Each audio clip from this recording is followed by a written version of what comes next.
My guest today is Morgan Hannaleck. Morgan is a mental health therapist, speaker, and author who helps women break free from self-doubt and embrace their authentic selves. After overcoming a life-threatening eating disorder and years of struggling with self-worth, she now empowers others to heal through self-compassion, curiosity, and joyful growth. Through her speaking, therapy, and advocacy, she reminds people that they can rewrite their stories and step into who they were always meant to be. I'm so excited to share Morgan's story with you. Let's begin. Hi, Morgan. I'm so excited to have you on the podcast. Welcome. Thank you. Thank you so much for having me. I'm so excited to share your story with the listeners.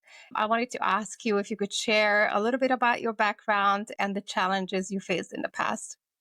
Yeah, absolutely. So a little bit about my background and the challenges that I've faced.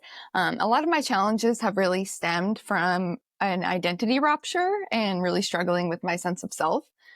Throughout my life, and especially growing up, I think I kind of got this narrative that if I were to please everyone around me, then I would feel loved and accepted. And within that, I kind of lost sight of myself and had a lot of issues with self-abandonment, which then led to a lot of anxiety. It led to depression, and then it led to an eating disorder that I eventually was hospitalized for. And after getting hospitalized, I began my process of treatment and really understanding these things about myself and how I could build a more fulfilling and healthy life. Yeah, thank you. Thank you for sharing that with us. I'm sure that you had done a lot of work on yourself throughout your healing journey. Do you know the root of this self-worth issue? Yeah. I think a lot of this has to do with growing up feeling like I had to show up as a version of me that wasn't true to who I was.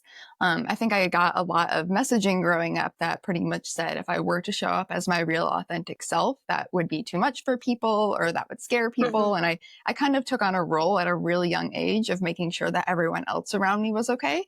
And I think when people take on that role at a really young age, it really disconnects from themselves. And especially during that time is ideally when young people are really figuring out who they are and getting in touch with their most authentic selves. So I think that disconnect led to a lot of these problems moving forward in my life. How early did it start for you? I would say the earliest memories I have where I got that message and I remember thinking, oh, I have to show up differently would be around kindergarten. So when I started grade school. Wow, that's pretty early. What were the effects of not having self-worth? How did it show up?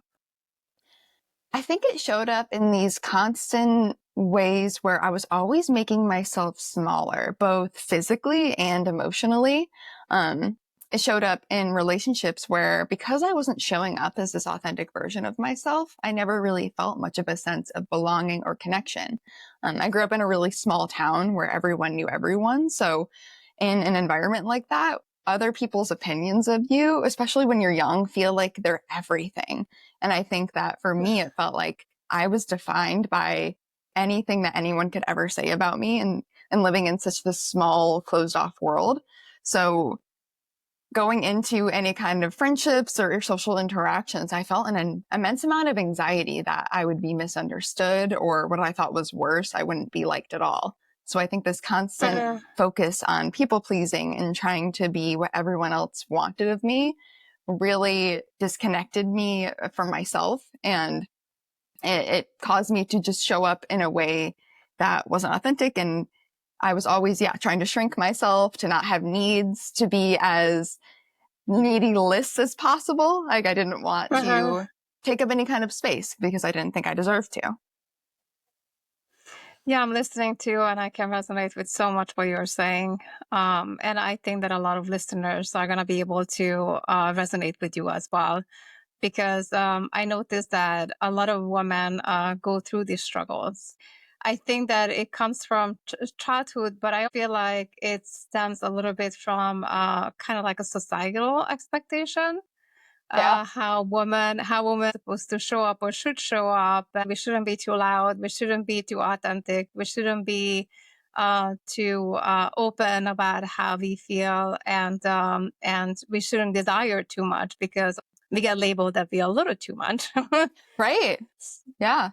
Yeah. So What was the most difficult part of this experience? You mentioned that you didn't feel a sense of belonging when you become this unauthentic version of yourself. You are attracting things that are not meant to be there for you. They're not meant for Right. you, right? Because you're different. So you attract whatever is meant for that person, not to you.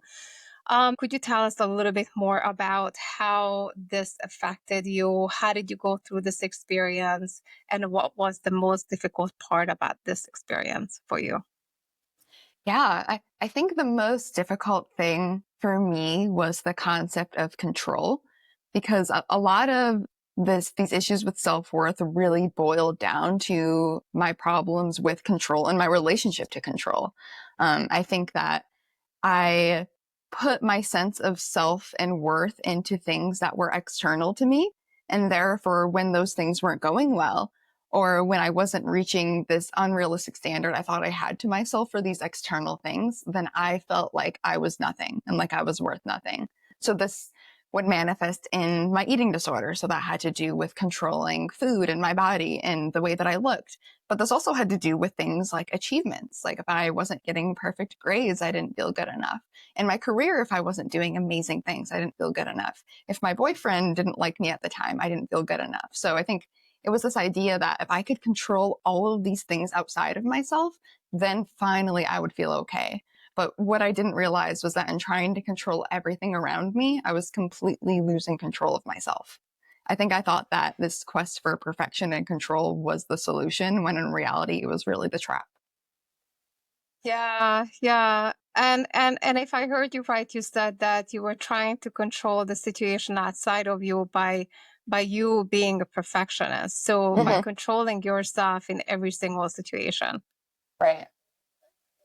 Yeah, so that that feels like there's a lot of tension, a lot of times going against yourself, going against your need. How did you go through that experience? How did it manifest? Yeah, I think it manifested a lot through my relationships, and the kind of partners that I chose when I did start to get into romantic relationships. I think that for a long time, I was choosing people that weren't really choosing me. And that was also because I Mm, wasn't choosing me either. And I also wasn't showing up as the version of me, like I said, that is the most authentic. So relationally, I think if you look at some of the relationships I was into and the friendships that I had as well, you can see that I wasn't choosing myself. I wasn't putting myself first. I was always abandoning myself in pursuit of wanting to feel connected, wanting to feel a sense of belonging, wanting to feel a sense of love from the people around me. yeah, it's really frustrating when you want it so much and you're trying to change yourself and become this different person in hopes that you're going to get what you wish for, Right. and you get the complete opposite. I went through similar experiences, and I remember that I kept trying harder to be this person they wanted me to be, even if I had to change myself completely. I was twisting myself into a pretzel just to fit the expectations of other people. There's I hear what you're saying. This is really, really tough. What was the turning point in your life when you realized that change was necessary? I love this question because I feel like turning points happen for me in a lot of really small ways. I think that in general, the biggest turning point of all was when I went to treatment for the first time. So this is when I was 16 years old. I was hospitalized, mostly due to the eating disorder at the time. And when I was in treatment, I started to hear stories of other patients at the center. And those stories had to do with them feeling the exact same way that I did. And up until that point, I hadn't really heard anyone open up about their mental health or talk about things like emotions and struggling. And so for the first time in my life, I could see that I wasn't alone. And that was always something that I heard before, but it wasn't a statement that actually resonated with me. And I think that being in Hmm. the hospital for the first time, I was allowed to kind of take off that mask and start to be real with people around me. And I started to see that showing the real me wasn't as scary as I thought it was, and that people actually started to accept and actually like the real me underneath all of the the masks that I had put on. So I think that was a big turning point for me, but that was only one. I think there were a lot of other small moments where I still had to choose myself. And to this day, I still have to make that choice. And I think that a combination of all those small moments made the bigger shift in my life to becoming who I am today. Yeah, yeah. Um, it sounds like that when you made the shift, you were forced to because you actually found yourself in treatment. So that was an outside force that you were in a situation where you had to kind of make some decisions and changes. Um, what was the hardest part about making this shift? And while you were under treatment, you started feeling that being your authentic self is not as scary as you thought it would be. What were the most difficult part of making this particular change, or maybe other small changes that you mentioned in the future? I think it was this concept of stepping into uncertainty.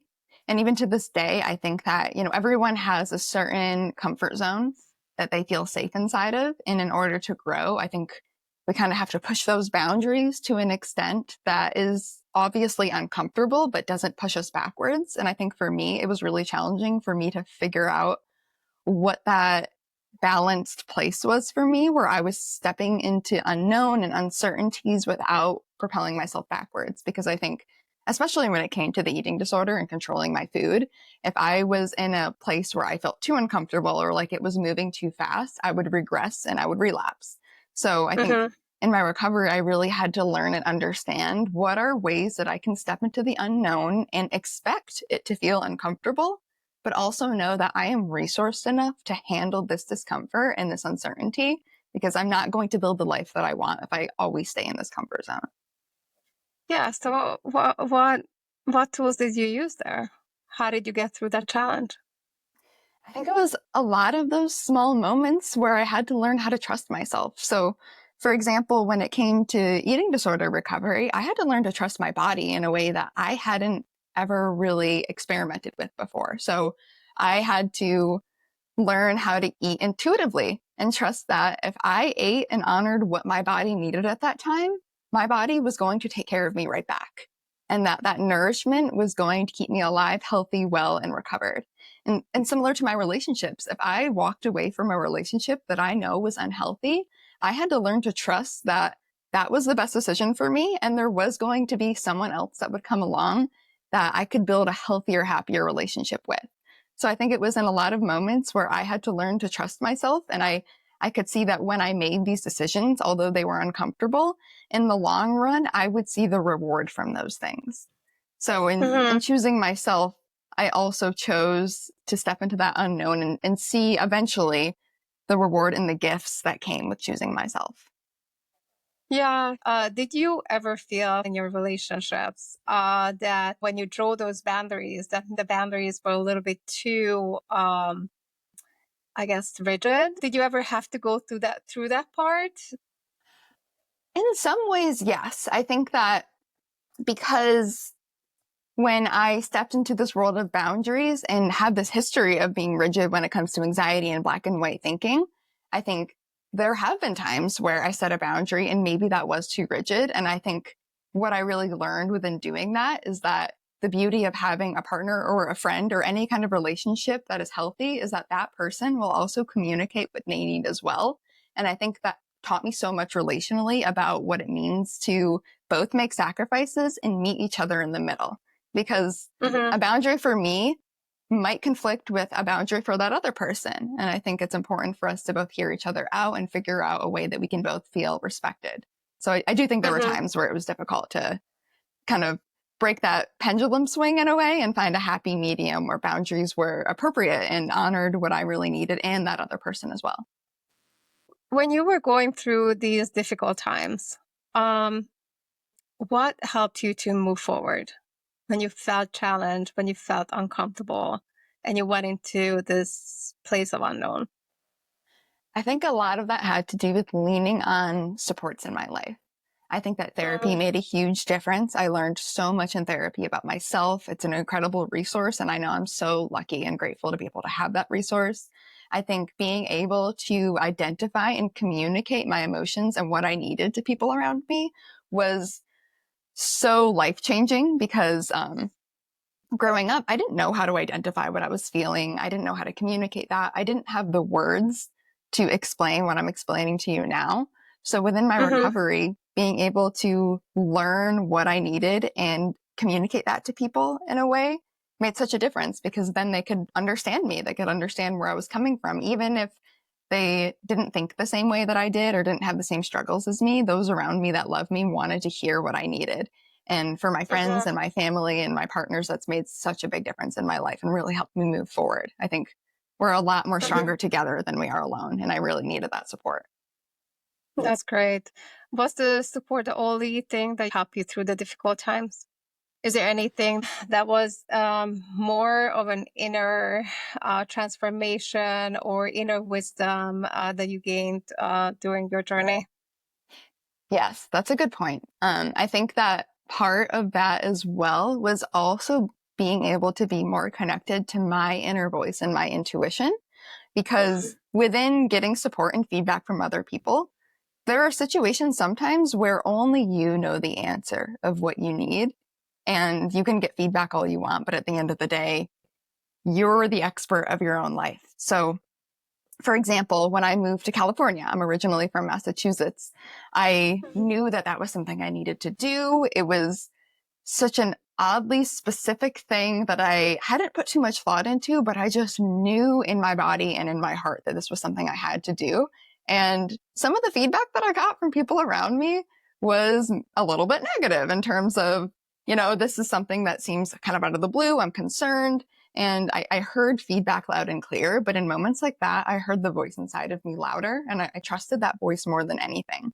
So I think that it was Mhm. also important at times, regardless of what other people thought, I still had to trust and listen to my intuition and that inner voice and inner knowing inside of me.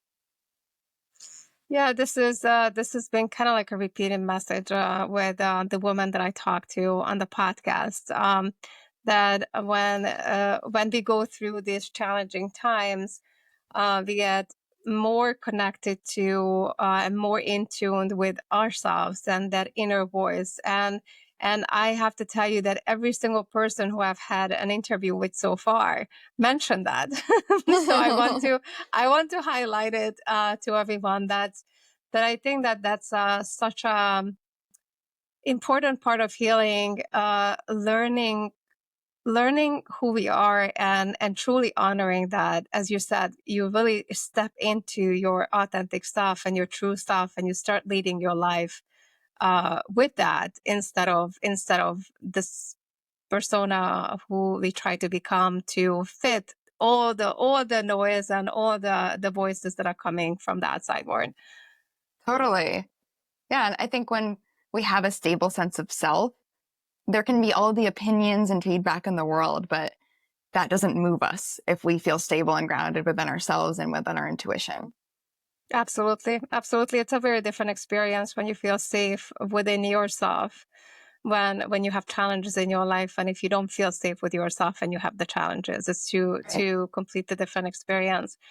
Um, what setbacks did you have during this healing process? And how did you navigate them? That's a good question. I think throughout my healing process, I wrestled with a lot of familiar struggles. And a lot of those had to do with putting others before myself, with making space for my true voice, for being able to speak up. I think that that's something that to this day will still happen. And I think that for me, becoming increasingly more aware of that and conscious of the ways that I might put others before myself has been incredibly helpful.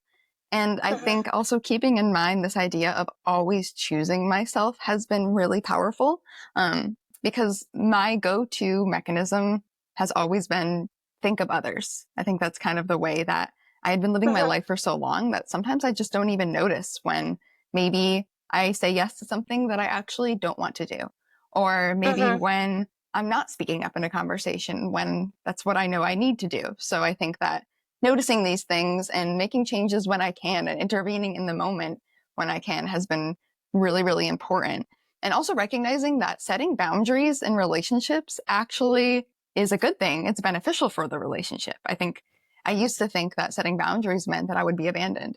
And now I can see Mhm. that setting boundaries actually makes a relationship healthier because that way I'm not holding on to resentment in my relationships. I'm putting everything out on the table so that person knows how I'm feeling and what I need.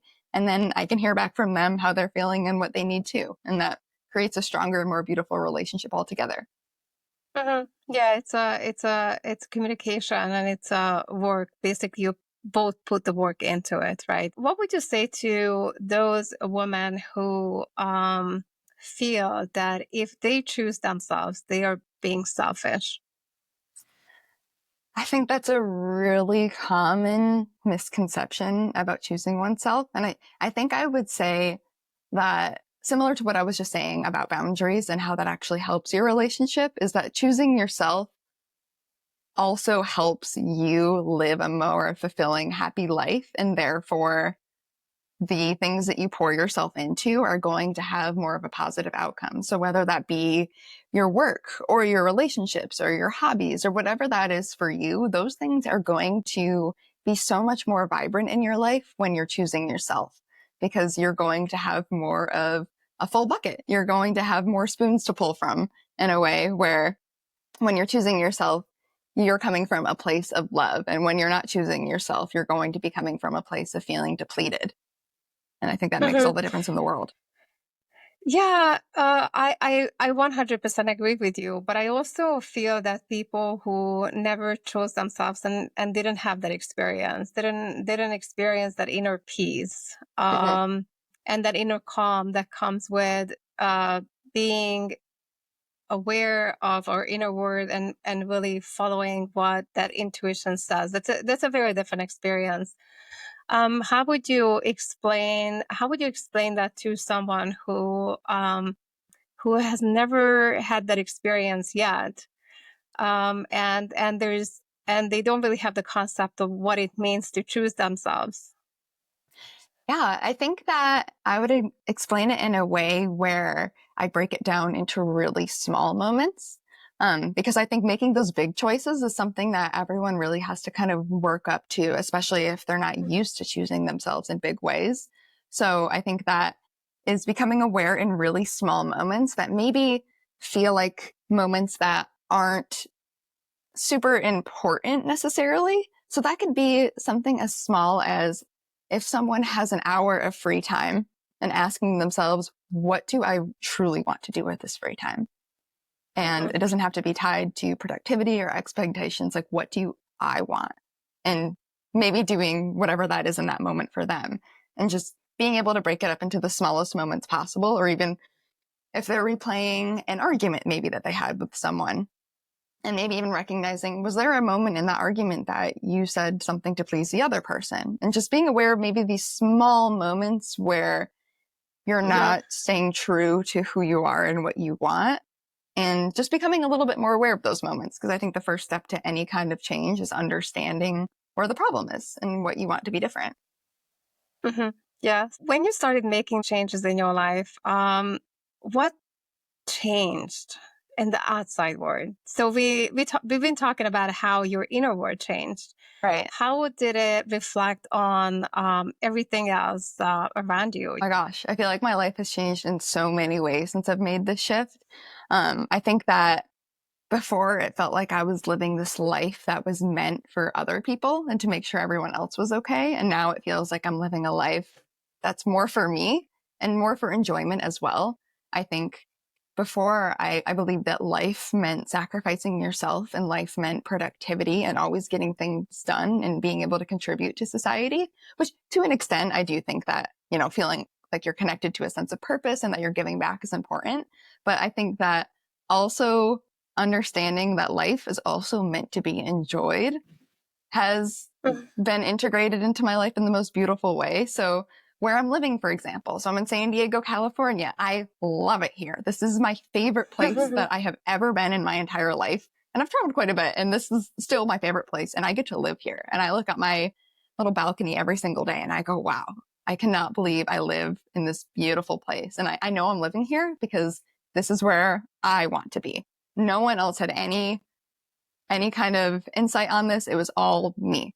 And my relationships as well, where I think that I used to get into relationships and friendships where I felt like I had to be bringing something really valuable to the table in terms of being needed. So I thought that my role Mhm. in relationships had to do with fixing and being a therapist and just always giving, giving, giving, and not really getting that much in return. And I think now I can see that my worth in relationships doesn't have to come from me necessarily always doing something. I think doing something is a part of relationships, but at the end of the day, relationships are meant to be enjoyed.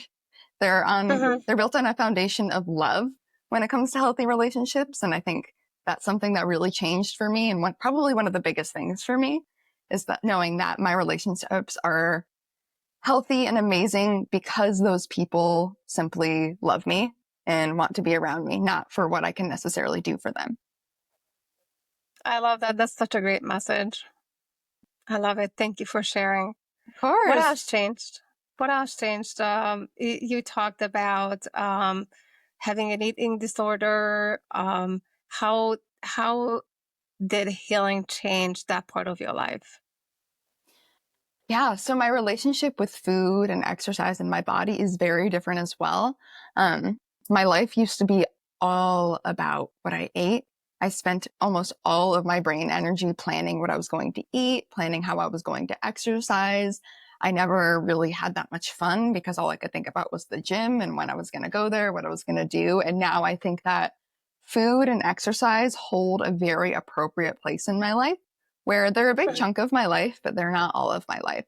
And I think that I've learned to move my body and nourish my body in ways that I never had before. And it's been really fun, honestly, where I started taking dance classes. Like that's something I could never picture myself doing in the past, but I do it now. And I think it's so fun. And I've met amazing, empowering girls in these classes. And I've done yoga and I've tried all these new foods. San Diego has so many different kinds of foods and restaurants that my hometown never had. So I've gotten to experience foods in different ways that I hadn't before. And I think just the place that food, exercise in my body um, has in my life has just changed, and the value around that has changed in a completely different way.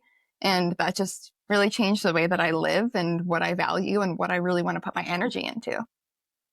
I love it. I just see you. You're so bright and you're full of energy and you're full of life as you talk about your experience and you talk about what makes you excited. I can see that it really excites you. And this is where my next question comes from. Just witnessing, how you show up compared to the past. How did you show up then? Now we see how you show up, but what was that attitude? What was that energy that you brought into your life? I feel like in the past, I showed up always afraid. I feel like now I'm able to show up with excitement. Like I'm really excited about my life. I'm excited about the world. I'm excited about meeting new people and experiencing new things. Where before, I think I showed up in this constant state of fear. And showing up in a constant state of fear really robs you from really any positive experience Mhm. or joy in your life. And I think because of that, my values have shifted so much where I know that I want to keep showing up in a way that's exciting because I only get this one life and I want to live it in a way that feels the most authentic and vibrant to who I am. Yeah, it almost feels like when you show up with fear and worry, um, we disconnect from the present moment. Mm-hmm. We can't even be truly connected to what's happening because that's not where we are. Yeah. We are in our head, in our ideals, in the fear, what we imagine, what we are afraid of, and not where we really are. Yeah. It robs you of all of the joy Yeah, and that it can really impact so many does. things. It really does. It really does. What do you celebrate the most about where you are today? I love that question. I think when I think about what I celebrate the most and what I feel the most proud of, I think about my relationships and I think about what those relationships mean to me, because I feel like the kind of relationships I have in my life now are ones that I really only dreamed of and prayed of when I was little. And I think it's going to make me emotional thinking about, but I think that I know I had to change in order to attain relationships that make me feel as loved as I actually do now. I feel so loved. I feel so loved with my boyfriend. I feel loved with my family. I feel loved with my friends. And that's just a feeling that I have been chasing my whole life. And I feel so proud and lucky to have those things. So when you started loving yourself and you embraced who you were and you started showing that to the world, that's when you felt the love Yes. that you desired so much that you basically changed yourself and became a different person to get that love. But that was not the way. You Right. had to become your true self to truly feel loved. And respect myself. I think that when I didn't respect myself, I attracted people that didn't respect me either. And I think Yeah. when I was able to start to see my value and respect myself, I found people that made me feel respected and loved in a way that could have never imagined. Yeah. Yeah. I love that. What do you feel the most proud of today? Oh, um, I think I feel the most proud of my story and everything about to where I've gotten to where I am today, and my ability to use that to help other people feel less alone. Because I think I know what it's like to feel so incredibly lonely, and like no one in the world could ever understand what you're going through, and feeling so much shame within that. And I think it just makes me really happy to know that a big part of my work is helping people feel safe to say and be whoever they want to be. Because I believe that no one deserves to feel shame. Shame is such an unproductive emotion, and I want to do whatever I can to make sure other people don't feel that way. Yeah. While you were speaking, I was just wondering, how long did it take you to come to this place in your life? You started your healing journey at age 16, as you said, when you got treatment the very first time. And then you mentioned that there were a lot of small shifts along the way. I just want to give people a perspective of, that healing takes time, Yeah, and it's not something that you hear one thing and everything falls into place, but that it's really um a work. It's a work that we put in every single day. And so I wanted to ask you this question so people can hear, the length of time it takes sometimes for someone to shift their lives. I would say that my life really started to shift when I was about 24 years old, and I'm 28 now for reference. So taking that into account, quite a few years that started to shift. And it's something that I'm still working on. I still feel these moments of shame. I still feel these moments of self doubt. But I think that the way that I respond to those feelings is so much different now. And I think that's kind of been the hallmark of my recovery, is knowing that I can still expect to feel this way. And the goal isn't to avoid feeling negative things. For me, the goal is to make sure that I feel confident that I can handle those negative Hmm. experiences and emotions. Because at the end of the day, that's a Yeah. part of life. It's something that I'm not going to be able to avoid. It's something that I want Yeah. to welcome in, and also recognize that those experiences and emotions are also messengers. They're telling me something about who I am and what I value, and I can use that for good. What you said is so important because perfection is not the goal. Gaining skills how to deal with the challenges of life will make it much better. Absolutely. Yeah. So we got to the closing questions. Um, I have three questions for you. Okay. The first one is, what advice would you give to your past self who was struggling? Ooh, I think I would tell my past self that healing is going to be the most messy, nuanced thing but it's also going to be something that has so much beauty and growth and lessons in it. And even in those moments where it's challenging and it feels like you can't get out, those are moments you're going to look back on and you're going to find beauty in those times. And you're going to be thankful for those moments where things were really hard because they led you to a lot of growth and really even more amazing things than you could have ever imagined. So keep hoping and keep asking for help is what I would say. I love that. Thank you. What is your biggest lesson you learned on your journey? Oh, I think my biggest lesson would be to choose myself and to do it in both the big and small ways. And to know that listening to my intuition may be easier now than it's ever been, but that doesn't mean it's always easy. Sometimes my intuition is a very quiet whisper I have to work extra hard to hear. And sometimes it's completely drowned out with anxiety and self-doubt. But at the heart of everything, the relationship I've built with myself has really taught me how to trust myself and make space for my real voice. And I think that's really important when it comes to choosing myself. I love that. Biggest lesson is choosing yourself in the small and big ways as well, Yes. and being into your intuition. So, what advice would you give to someone who is going through a similar situation right now? I think I would advise that person to really evaluate the ways that they might be sticking to a comfort zone and staying in the world of safety because it feels easier than maybe stepping out of that and finding what's actually meant for you. Because I think that there's usually just so much fear of stepping out of that place of safety. But I think that's where some of the most beautiful things can really be found. In that, I think on the other side of stepping out of that comfort zone is a life that you probably always dreamed of, and it's worth taking those steps. I love that. I love that. Step out of your comfort zone. Do you have any tips on how to navigate that fear?